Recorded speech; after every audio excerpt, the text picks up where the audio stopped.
जय जय श्री चैतन्य जय नित्यानंद जय द्वैत चंद्र जय गौरभक्तवृंद।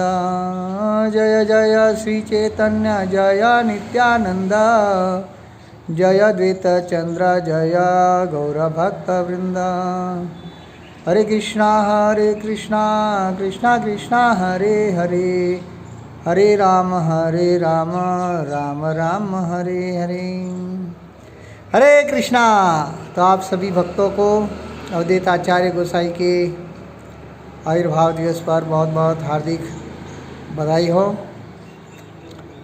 अवधूत आचार्य जो स्वयं साक्षात महाविष्णु ही हैं, तो चैतन्य चरितामृत आदि लीला में 6ठे अध्याय में कृष्णदास कविराज गोस्वामी महाराज ने बहुत सुंदर से वर्णन करते हुए लिखा है।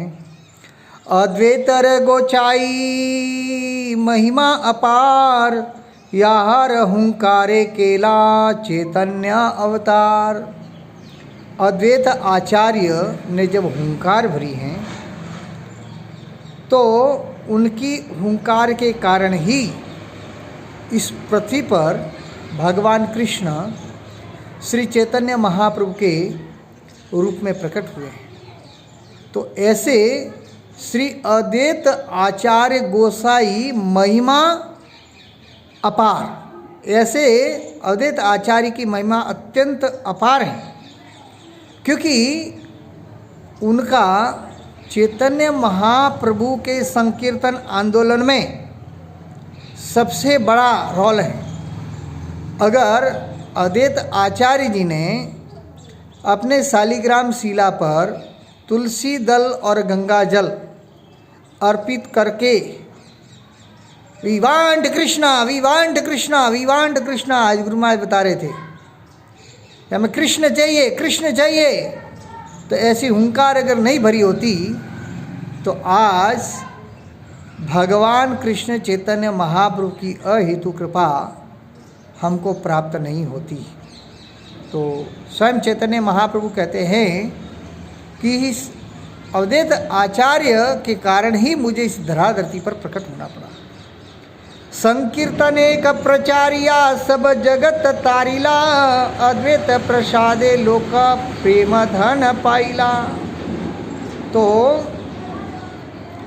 श्री अवधूत आचार्य जी की कृपा के कारण ही इस सारे ब्रह्मांड में इस संकीर्तन आंदोलन का प्रचार हो सका, और उन्हीं की कृपा के कारण संसार भर के लोगों को ये कृष्ण प्रेम रूपी धन की प्राप्ति हुई।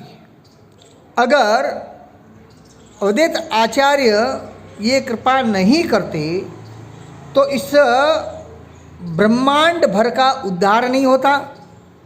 अवधूत आचार्य की कृपा नहीं होती तो संसार भर के लोगों को कृष्ण भावनामृत के आंदोलन में भाग लेने का अवसर प्राप्त नहीं होता, क्योंकि उनके बिना इस आंदोलन के प्रवर्तक स्वयं भगवान कृष्ण चैतन्य महाप्रभु, जो अजानुलंबित भुजो कनकावतारो संकीर्तने कपितरो, तो ऐसे संकीर्तन के पिता जो अद्वैत आचार्य के कारण ही प्रकट हुए हैं। तो इसलिए आज हम महाविष्णु और सदाशिव के अवतार, जो पंच तत्वों में हम कहते हैं श्री कृष्ण चैतन्य प्रभु नित्यानंद श्री अद्वैत गदाधर शिवासादि गौर भक्त वृंद, तो इन पंच तत्व में अद्वैत आचार्य साक्षात महाविष्णु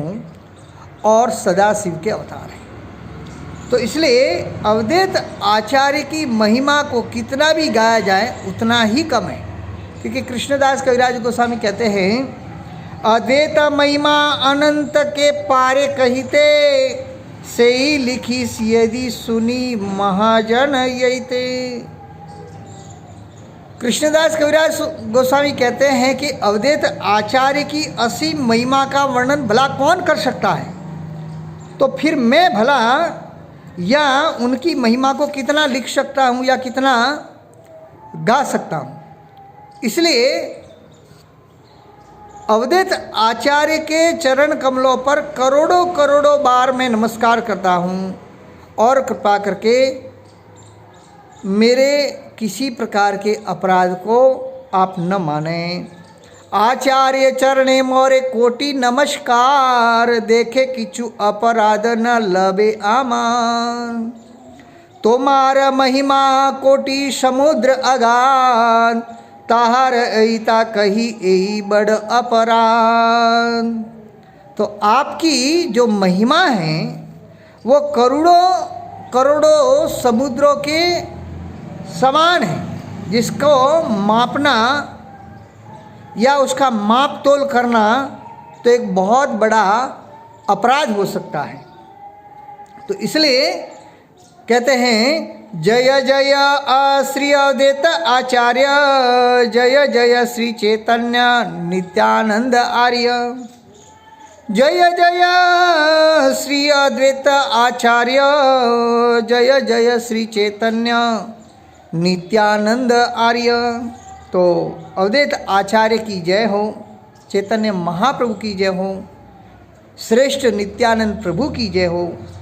तो ऐसे अद्वैत आचार्य संबंधी सच्चाई का वर्णन जो यहाँ पर कृष्णदास कविराज गोस्वामी कहते हैं कि इनकी महिमा बड़ी ही अद्भुत है। इसलिए क्या करता हूँ मैं, वंदे तम श्रीमद् अद्वैत आचार्य अद्भुत चेष्टितम, यस्य प्रसादज्ञो अपि तत्स्वरूप निरूपयेतः। ऐसे अद्वैत आचार्य को मैं नमस्कार करता हूँ, जिनके सारे कार्यकलाप क्या है, बहुत ही आश्चर्यजनक है। उनकी कृपा से एक मूर्ख से मूर्ख व्यक्ति भी भगवान के स्वरूप को जान सकता है। तो इसलिए ऐसे आचार्य गोसाई कौन है? आचार्य अद्वैत गोसाई साक्षात ईश्वर, याहर महिमा नहे जीवेर गोचर। तो श्री अद्वैत आचार्य निसंदेह साक्षात भगवान है, क्योंकि उनकी महिमा सामान्य जीवों की कल्पना शक्ति से परे है। तो ये अद्वैत आचार्य का और विस्तार से वर्णन करते हुए कहते हैं, महाविष्णु सृष्टि करे न जगद आदि कार्य, तार अवतार साक्षात अद्वैत आचार्य। तो महाविष्णु जो ब्रह्मांडों की सृष्टि का सारा कार्य करते हैं, जिन महाविष्णु के रोमकूप से अनंत कोटि ब्रह्मांड प्रकट होते हैं, तो ये वही अद्वैत आचार्य साक्षात उनके ही अवतार है, महाविष्णु के, जिनके रोमकूप से अनंत कोटि ब्रह्मांड प्रकट होते हैं। ये पुरुष सृष्टि स्थिति करे न मायाया, अनंत ब्रह्मांड सृष्टि करे न लीलायाम। तो ये अद्वैत आचार्य साक्षात महाविष्णु, जिनसे अनंत कोटि ब्रह्मांडों का सृजन होता है, उनके द्वारा पालन होता है, वे ही महाविष्णु इस समय अपनी इस लीला के द्वारा असंख्य ब्रह्मांडों की सृष्टि करते हैं। इच्छाए अनंत मूर्ति करे न प्रकाश, एक एक मूर्ते करे न ब्रह्मांडेर प्रवेश। तो जब असंख्य ब्रह्मांड जब प्रकट हो जाते हैं, तो उस समय ये कारणोदय कषाय विष्णु वही अपना संकर्षण भगवान बलराम अपना विस्तार इन तीन महाविष्णु के रूप में करते हैं। तो जिनके इच्छा करने मात्र से असंख्य ब्रह्मांड प्रकट होते हैं, और फिर वो गर्भोद कसाय विष्णु के रूप में उन ब्रह्मांडों में प्रवेश करते हैं। से पुरुषेर अंश अद्वैत नाही किचु भेद, शरीर विशेष तार नाही कविच्छेद। तो ये अद्वैत आचार्य उस पुरुष के अंश हैं, इसलिए उनसे भिन्न नहीं हैं। निसंदेह अद्वैत आचार्य को कभी भी महाविष्णु से अलग नहीं मानना चाहिए, अपितु उस पुरुष के अन्य रूप है। साहे करे न तार लैया प्रधान, कोटि ब्रह्मांड करे न इच्छाए निर्माण। तो अवधूत आचार्य जो है अपनी इच्छा के द्वारा ही ये अनंत कोटि ब्रह्मांडों का निर्माण करते हैं, और भगवान महाविष्णु की इच्छा से ही ये भौतिक शक्ति तथा उनकी इच्छा से ही ये असंख्य ब्रह्मांडों का जब प्राकट्य होता है, तो ऐसे अवधूत आचार्य क्या है, बहुत ही मंगलकारी है। उनका चरित्र गुणगान करना मतलब अमंगल मंगलहारी, तो हमारे अमंगलों को हरण करने वाले हैं, क्योंकि वे समस्त मंगल गुणों के धाम हैं, और समस्त मंगल गुणों के धाम होने के कारण उनके कार्यकलाप, उनके लक्षण, उनका नाम सदैव मंगलकारी है। इसलिए कहा गया जगत मंगल अद्वैत मंगल गुणधाम, मंगल चरित्र सदा मंगल यार नाम। तो इस प्रकार से ये अवधूत आचार्य का नाम लेने मात्र से जीव का मंगल हो जाता है। आपने पुरुष विश्वेर निमित्त कारण, अद्वैत रूपे उपादन है न नारायण। तो स्वयं भगवान विष्णु जिनसे इस भौतिक जगत की सृष्टि होती है, जो इस सृष्टि के कारण बनते हैं, वे अद्वैत आचार्य इस भौतिक जगत के सृष्टि करता है, और इस प्रकार से वो इस भौतिक जगत का जब सृजन करते हैं तो उसका संचार करते हुए ये अद्वैत आचार्य सृष्टि के मूल कारण है। अद्वैत आचार्य कोटि ब्रह्मांडेर कर्ता, और एक मृत्योर ब्रह्मांडेर भरता।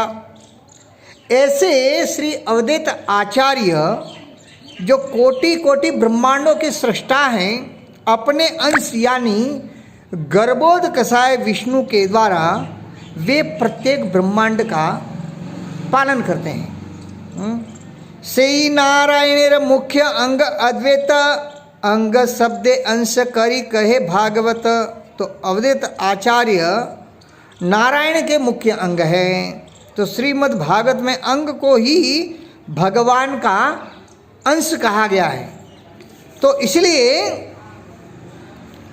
ऐसे भगवान के सारे अंग और उनके अंश आध्यात्मिक है, और उनकी भौतिक शक्ति माया से उनका कोई नाता नहीं है।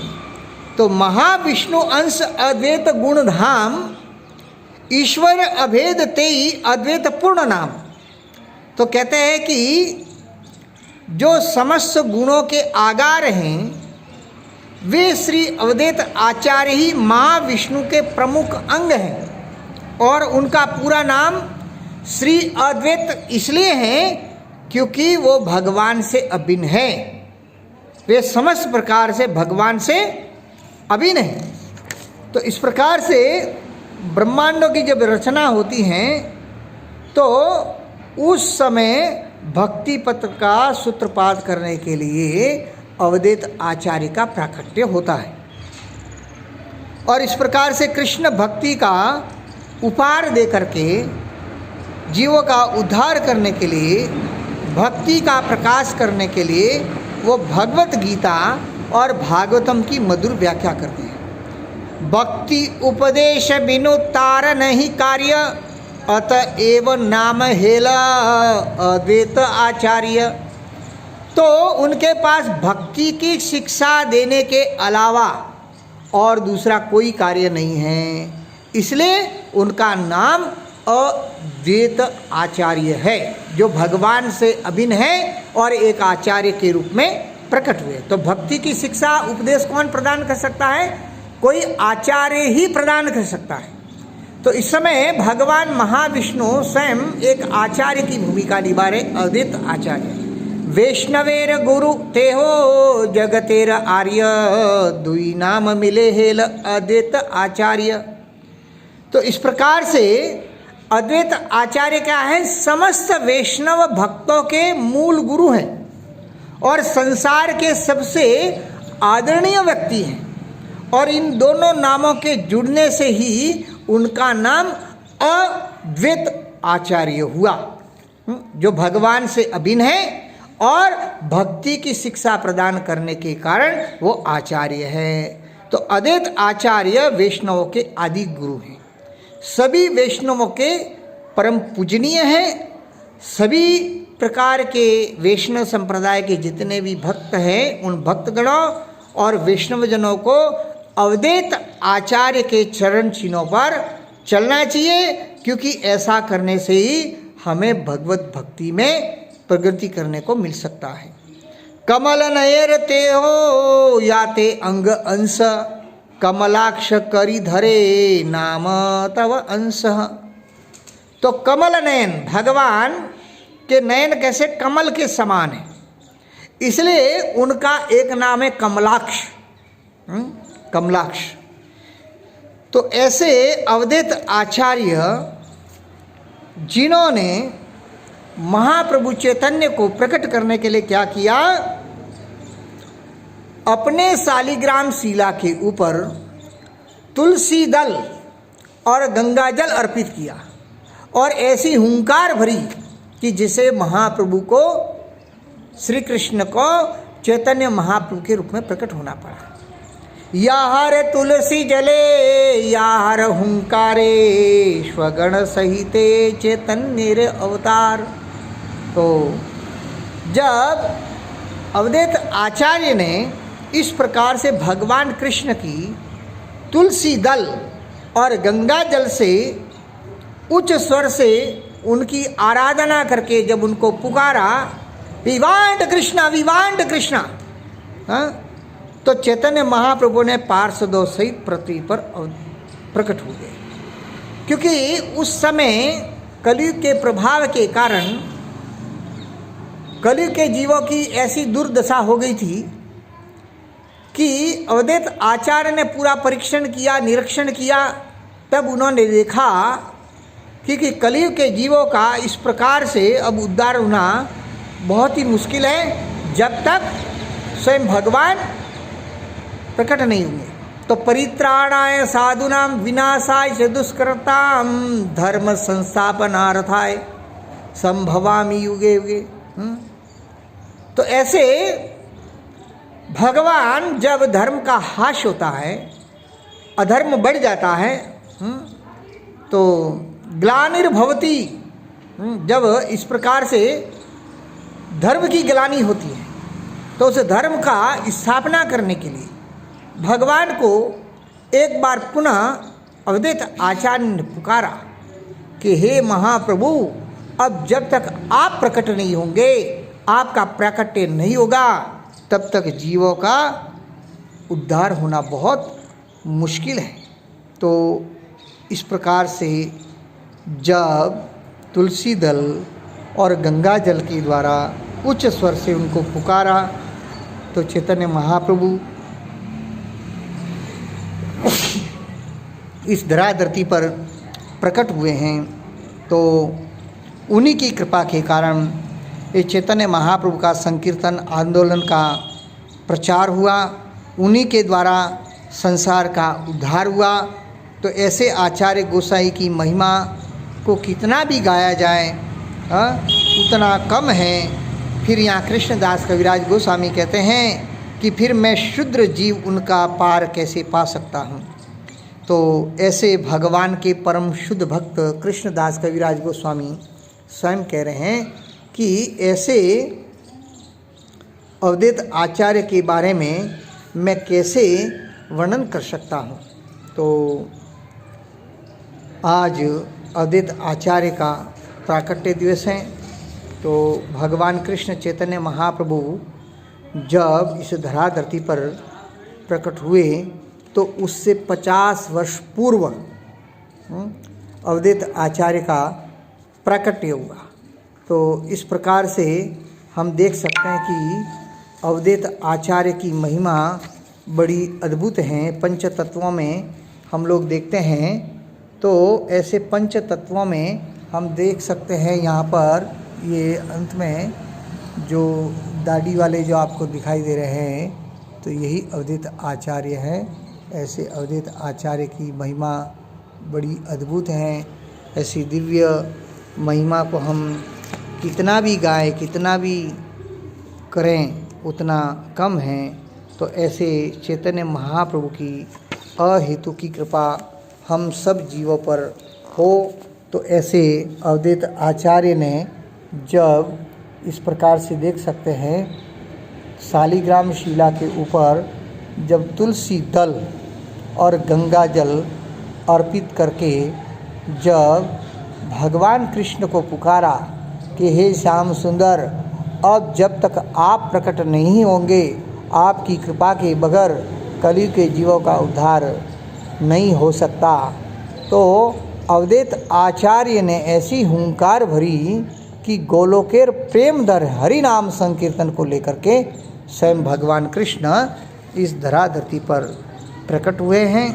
तो ऐसे आज अवधूत आचार्य के आविर्भाव दिवस पर हम अवधूत आचार्य के चरणों में प्रार्थना करते हैं, जो साक्षात महाविष्णु सदाशिव के अवतार हैं। हम सभी के हृदय में कृष्ण प्रेम प्रदान करें, ऐसी अहेतु की कृपा प्रदान करें। हरे कृष्णा। अवधूत आचार्य गोसाई की जय। श्रील प्रभुपाद गुरुदेव की जय। गौर प्रेमानंदे हरि हरि बोल। जय जय श्री राधे श्याम। तो आप अधिक से अधिक इसको शेयर कीजिए ताकि सभी जीवों को इसका लाभ मिल सकें, और भगवान के पवित्र नाम का अधिक से अधिक गुणगान कीजिए। हरे कृष्णा कृष्ण कृष्ण हरे हरे, हरे राम राम राम हरे। बहुत बहुत धन्यवाद। हरे कृष्णा।